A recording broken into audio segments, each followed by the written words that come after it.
দেশ ও দেশের বাইরে থেকে যারা দেখছেন সবাইকে সিটি বাংলা নিউজ চ্যানেলের পক্ষ থেকে সবাইকে অভিনন্দন। পুরাতন হারুনুর বাজারের সামনে একটি ব্রিজ ছিল। ব্রিজটি অনেক পুরাতন ছিল। ব্রিজটির মেয়াদ শেষ হওয়ার কারণে ব্রিজটি আবার নতুন করে নির্মাণ করা হচ্ছে। আপনারা দেখতে পাচ্ছেন যে ব্রিজটি নির্মাণের কাজ অলরেডি অনেক আগে থেকে শুরু হয়ে গেছে। মাটির নিচের কাজগুলো হয়ে গেছে, এবার আস্তে আস্তে উপরের দিকে যেতে থাকবে। এই ব্রিজটি পুরাদহ থেকে কুষ্টিয়া যাওয়ার একটি মেন রাস্তা।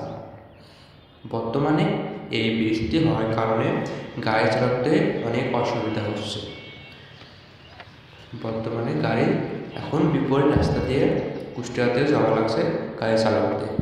এতে করে গাড়ি চালাতে অনেক কষ্ট হচ্ছে, কারণ অনেক দূর ঘুরে কুষ্টিয়াতে যেতে হচ্ছে। আপনারা দেখতে পাচ্ছেন সাইড দিয়ে মানুষ চলাচলের জন্য বাঁশ দিয়ে সাঁকো তৈরি করেছে।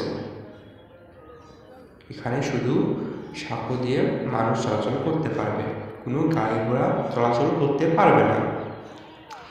আপনারা দেখতে পাচ্ছেন কাজটি অনেক দূর এগিয়ে গিয়েছে, আর কিছুদিনের ভিতরে কাজটি সম্পূর্ণ হবে।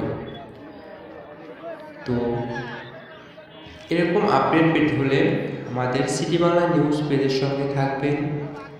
এই বলে আজকে ভিডিও এখানে বিদায় নিচ্ছি। আপনি যেখানেই থাকেন ভালো থাকেন, সুস্থ থাকেন, আপনার মঙ্গল কামনা করে আমি শুভ বিদায় নিচ্ছি। আল্লাহ হাফেজ।